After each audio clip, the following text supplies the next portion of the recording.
բարև ձեզ, շնորհակալություն եմ հայտնում ձեզ Սպարապետ քաղաքացիական նախաձեռնությունների կենտրոնի կողմից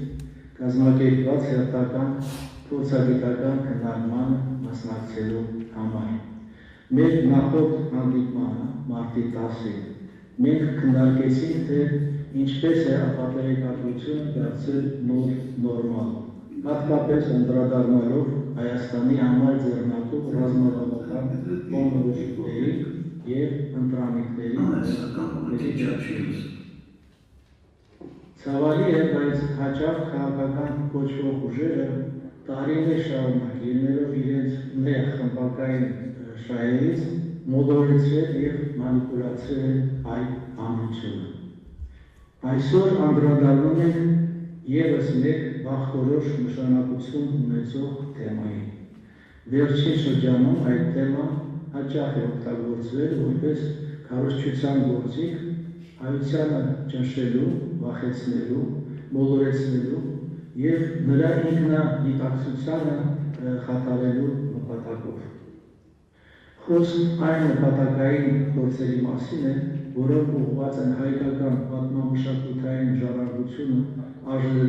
արժեզրկել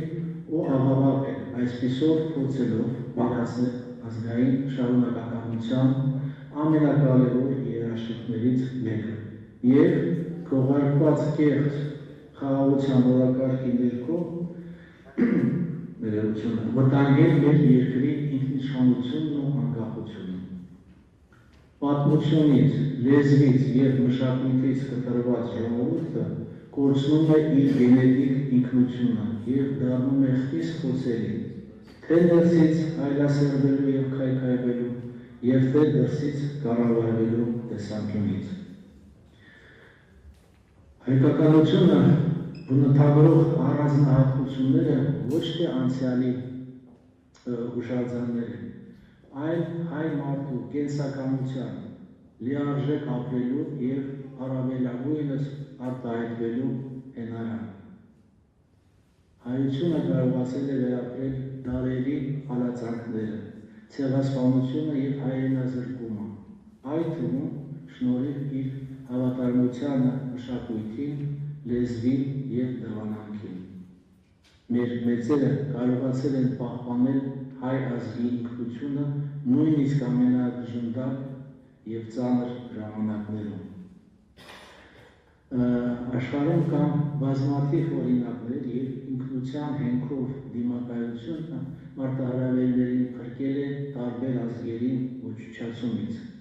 Հիմա կանդրադառնամ որպես օրինակ բերել մի քանիսը։ Ավելի քան 120 տարի օտար տիրապետության պայմաններում լե ազգը պահպանեց իր ինքնությունը լեզվի, մշակույթի և կաթոլիկ եկեղեցու միջոցով։ 100 ամյակներ գտնելով օսմանյան լծի տակ, նույնները կարողացան պահպանել լեզուն, ավանդույթները և փիլիսոփայական ժառանգությունը իրենց հայրենասիրության և ուղղափառ եկեղեցու շնորհիվ։ Ներքին խժդժությունների և օտար ներխուժումների պայմաններում գրավոր համակարգի միասնականության և պատմական հիշողության միջոցով Չինաստան ու Հարավային Կորեան պահպանեցին իրենց հնագույն քաղաքակրթությունները, վերածնելով ազգային ոգի։ Վերոնիշյալ օրինակները ցույց են տալիս, որ ազգերի պահպանումը և զարգացումը ապահովում է ոչ միայն ռազմավարական և տնտեսական զորությամբ, այլև ժողովուրդների ինքնության։ Լեզուն, դավանանքը, մշակույթն ու ավանդույթները նման են ազգի ԴՆԹ-ին, որի միջոցով ինքնությունը փոխանցվում է սերունդ առ սերունդ։ Այսօր, երբ փորձեր են արվում ձևափոխել հայոց պատմությունը և մոռացության տալ խորհրդանիշները Արարատից մինչև Ավարայր և Արցախ,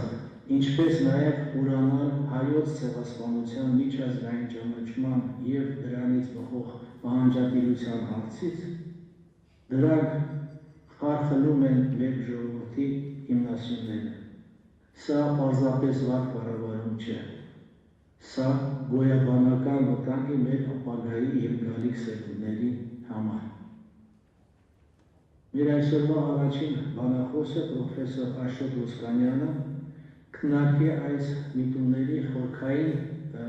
դրդապատճառներն ու այն փիլիսոփայական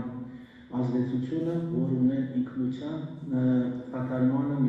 միտված քաղաքականությունները։ Թույլ տվեք անդրադառնալ ևս մեկ կարևոր խնդրի՝ Սփյուռքի անտեսման, օտարման ու Հայաստան-Սփյուռք կապի խորացող ճեղքին։ Մի կապ, որը ժամանակին Հայաստանի զգալի ներուժն էր, բայց այժմ նորացության է մատնվել և հանգցրել հիասթափության։ Արցախի կորուստը, որպես համահայկական արժեք, նպաստեց կապը խզելու Սփյուռքի և հայրենիքի միջև։ Սփյուռքի միջոցների, այդ թվում հանգանակությունների ոչ արդյունավետ օգտագործումը խորացրեց ճեղքը։ Այստեղ բավական է հիշել, թե ինչպես 44-օրյա պատերազմում պարտության պատասխանատու պաշտոնյաներին պարգևավճարներ հատկացվեցին Սփյուռքից հավաքված գումարներից։ Կապիտուլյացիայից հետո նույն իշխանությունների վերընտրությունը եղավ այդ ամենի դաժան ամփոփումը։ Հայաստանի վերածնման համար անհրաժեշտ է Սփյուռք հայրենիք համադրում ու համագործակցություն և ոչ թե խորհրդանշանական մակարդակով, այլ իրական մասնակցային ներդրման և վստահության հիման վրա։ Մեր երկրորդ բանախոսը իմ սիրելի բարեկամ ու մեծ հայրենասեր պրոֆեսոր Ֆրանկ Բրան Զարունյանը կանդրադառնա այս կարևոր խնդրին։ Նա կխոսի այն մասին, թե ինչպես կարող ենք հաղթահարել մեր երկրում արհեստականորեն սերմացված անվստահությունը Սփյուռքի նկատմամբ և ինչպես պետք է կառուցենք վստահության կամուրջները, համահայկական ներուժը ուղղելով մեր ընդհանուր հայրենիքի վերականգնման ու պաշտպանությանը։ Շնորհակալություն։ Կարող եք վարել, շնորհակալություն պարոն Մանուկյան, ես խոսքը փոխանցում եմ դոկտոր Ոսկանյանին, պարոն Ոսկանյանի զեկույցի թեման է ազգային ինքնության ավանդական մոդելի արմատական վերանայման փորձը հետհեղափոխական Հայաստանում։ Խնդրեմ պարոն Ոսկանյան։ Ինչքան ժամանակ ունեմ։